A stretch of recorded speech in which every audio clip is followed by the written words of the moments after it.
This is kind of a weird question. I'm really not asking it, but is it like a situation or like a time where you really felt like it was either an emotional high or like an emotional low, like either you lost all hope or you had like extreme hope, like kind of like where God was shining through, or like you felt like there was like no reason to have it. Like, is there any situations like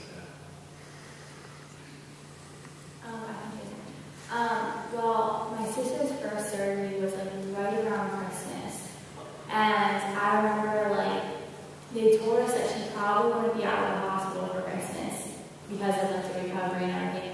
But then she got like a lot better, like quicker than they expected. So they were like, "Yeah, she's gonna go home," and we were like, "Yes."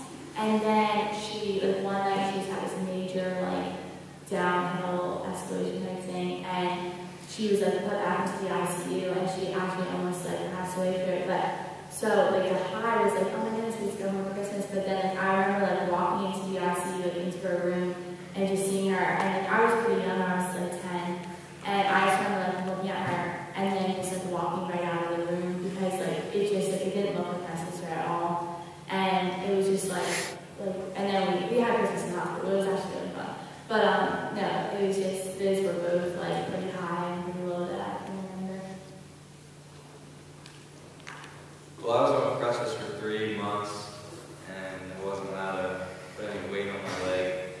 And in June, I went to see my surgeon, and he told me that the tumor had shrunk a little bit, and he said, "Let me see you walk on it." I just remember how happy I was because he said I could walk, and I remember walking out of there with a crutch under my arm because my parents were a little nervous. But eventually, I was able to start walking again, and that was probably the best part of it all. For me and my family, I would say basically our journey was high and low because Emily's cancer was, there's so little known about it, we would get mixed messages from all different doctors.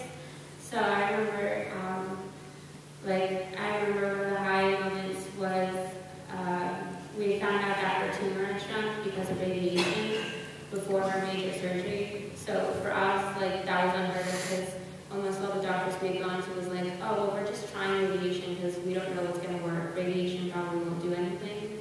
So that was one of the high moments. Like I would say another high moment would be.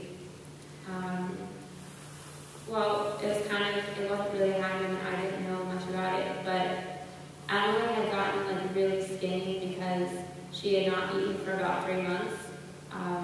They were just feeding her like liquids and it just wasn't going through. So we were kind of getting happy because we realized that she started looking a little bit,